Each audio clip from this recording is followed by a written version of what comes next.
ఊరికే irritable behaviour ఉన్నా red eyes లాగా ఉన్నా పేరెంట్స్ గుర్తుపట్టవచ్చు.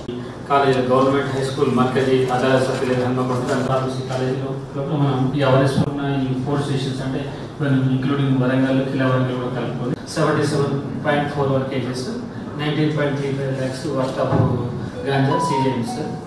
దాని తర్వాత ఈ అవేర్నెస్ ప్రోగ్రామ్ మాత్రం ఈ పోస్టర్స్ పబ్లిక్ ప్లేస్లో మాత్రం రెగ్యులర్గా చేస్తున్నాం సార్.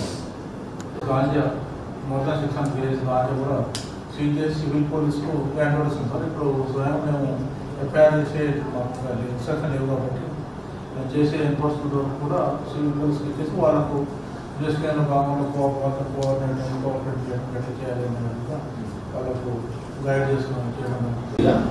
అవును సార్, ప్రహరీ క్లబ్స్ వాటి పేరు ప్రహరీ అని మీకు నేను ఇదివరకు చెప్పాను. ఆ రిపోర్ట్ కూడా మేము సబ్మిట్ చేశాను సార్. మేడం చెప్పినట్టు కోట్పాలనే సిగరెట్ తాగిన అమ్మిన లేదా ఎక్కడైనా సరే 18 years లోపల The offences under the Act attracts jail terms ranging from 1 year to 20 years. Yes. And fine depending on the crime. Under the Act, criminal conspiracy and even attempts to commit an offence attract the same punishment. So మీటింగ్లో కొన్ని ఇన్స్టిట్యూషన్స్లో colleges కానీ స్కూల్స్లో కానీ మీరు ఎప్పుడైనా మీరు మీ తరఫున పెడుతున్నాం అంటున్నారు కదా, జిల్లా లెవెల్ ఆఫీసర్లు ఇన్ఫర్మేషన్ ఇస్తే అంటే మీ ఏసీపీ లెవెల్ ఎక్కడ మీటింగ్ పెడతారు మీ ఆఫీస్లో లేకుంటే ఎట్లా చేస్తారు? అక్కడ మన ఫీల్డ్ లెవెల్ నాలెడ్జ్ కూడా మనకు తెలుస్తుంది. చాలా మంది పార్టిసిపేషన్ ఎక్కువ ఉంటుంది జనరల్గా. ఆ ఇన్స్టిట్యూషన్ పిల్లలు లేని కాడ కొంత పేరెంట్స్ కూడా పిలిస్తే బాగుంటుంది.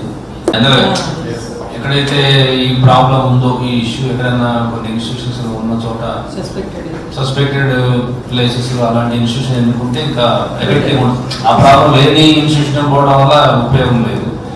ఆ ప్రాబ్లం ఎక్కడైతే ఉంది అని మన నోటీస్కి వస్తుందో ఆ ఇన్స్టిట్యూట్లో ఆర్గనైజ్ చేసుకుంటే బాగుంటుంది. అంటే ఒకేగా మీ మండల్ లెవెల్ టీమే కాకుండా డివిజన్ లెవెల్, డిస్ట్రిక్ట్ లెవెల్ ఒకళ్ళు ఇద్దరు ఆఫీసర్లు, డిఎంఎన్హెచ్ఓ గారు, డిఈఓ అట్లా డిఐఓ గారు వస్తారు. అలాంటి ఆఫీసర్లు వస్తే కొంచెం ఫీల్డ్ లెవెల్ వాళ్ళకి కూడా దీనికి అవకాశం ఏర్పడుతుంది. ఎందుకంటే నాకు తెలిసి ఎప్పుడు డిస్ట్రిక్ట్ లెవెల్ మీటింగ్లోనే సిస్టమేటిక్ జరుగుతున్నాయి. ఫీల్డ్ లెవెల్ జరుగుతుండొచ్చు కానీ అది కొంచెం ఫోకస్ కాకుండా ఉండిపోతున్నాయి.